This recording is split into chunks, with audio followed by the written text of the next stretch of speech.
American crews have seized haul after haul of drugs since the White House announced enhanced operations 1 month ago, but two broad goals of that strategy are so far unmet.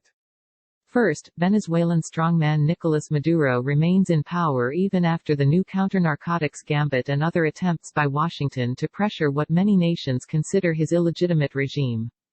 Maduro and a coterie of his lieutenants even were charged by the Justice Department in connection with drug trafficking in indictments unsealed in March, albeit with no evident effect on Caracas. In fact, this week, Maduro appointed one of those indicted aides, Tariq el-Aissami, as oil minister amid energy shortages associated with other international pressure tactics, including sanctions. Undeterred, Secretary of State Mike Pompeo said Wednesday that the Trump administration doesn't intend to take its foot off the accelerator. The multilateral effort to restore democracy is continuing to build momentum, he said. I've asked my team to update our plans to reopen the U.S. Embassy in Caracas so that we are ready to go. As soon as Maduro steps aside, I am confident that we will raise that flag again in Caracas. The second goal out of reach is easing the coronavirus pandemic via the increased drug interdiction. President Trump said on April 1 that the strategy wasn't being launched to curb the spread of the virus but that it would nonetheless contribute. Invoking the wall on the Mexican border and the need for controlling immigration, Trump suggested that increased operations at sea also would stop significant numbers of virus carriers attempting to come into the country. We have the best people at sea anywhere in the world, so we'll have a tremendous impact on drugs, Trump said. But one of the other things, we'll also have an impact, we think, on the virus. There's been no indication that American or international crews are stopping large numbers of infected people trying to sail to the United States from South America. Venezuelan Foreign Minister Jorge Arreza this week mocked what he called the Trump administration's attempt to pin blame on Caracas. That the pandemic in the United States has exceeded 1 million cases, with more than 60,000 painful deaths, and that its economy suffers the consequences, is the sole responsibility of your government, he wrote in Spanish on Twitter.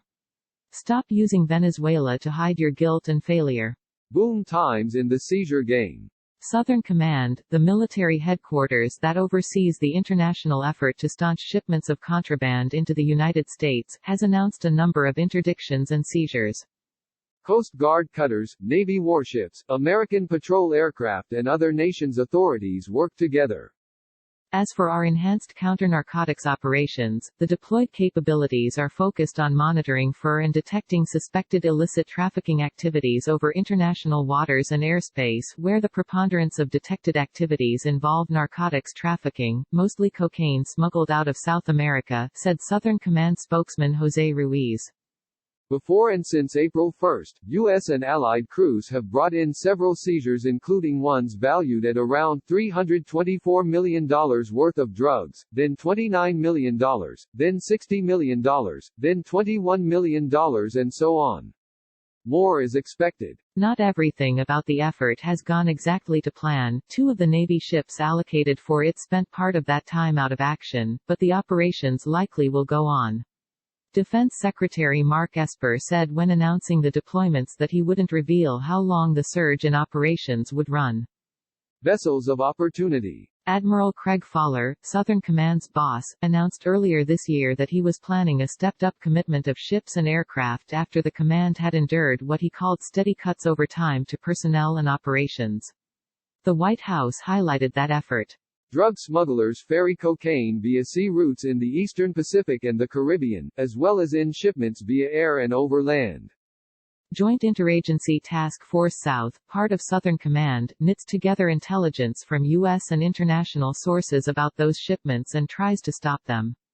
Authorities say the work of the task force is the single most productive barrier to the entry of cocaine. It seized around 280 metric tons last year, almost 4 times the cocaine seized by all domestic and border enforcement efforts combined, Fowler told Congress earlier this year.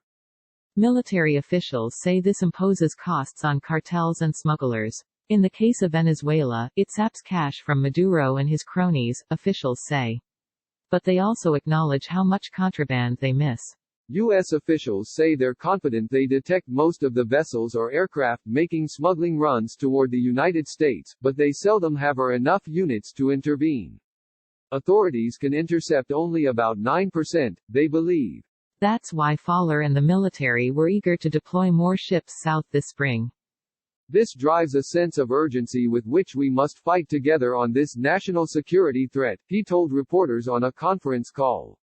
These transnational criminal organizations are undermining security in the United States and our partner nations, killing over 70,000 people per year just on the impacts of drugs alone in the United States. This year, the Pentagon made more Navy ships available, including destroyers and a littoral combat ship, a smaller and swifter new type of vessel that has struggled to overcome earlier developmental problems. They aren't fully resolved. The littoral combat ship USS Detroit pulled into Key West, Florida, in late March for what the Navy called emergent repairs, and stayed there for much of April. And one of the destroyers assigned to the stepped-up effort, the USS Kidd, returned to San Diego this week after an onboard outbreak of COVID-19 sickened a number of crew members. Other gray-hulled ships, including the destroyer USS Pinckney, remain on the counter-drug assignment along with the Coast Guard vessels and other allies that normally take part.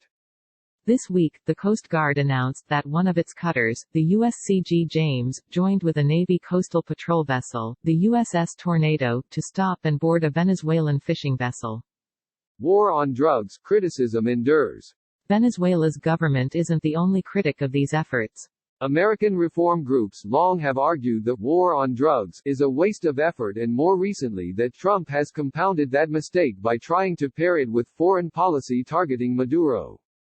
Cassandra Frederique, managing director of policy advocacy at the Drug Policy Alliance, likened the approach to ones she said already have failed elsewhere. Not only are these actions irresponsible given the current public health crisis we are in, but escalating the international drug war repeats the same misguided military response the U.S. has supported globally, which has harmed and destabilized countries like Colombia, Afghanistan and Mexico, all the while failing to reduce drug supply or drug use, Frederique said in a statement.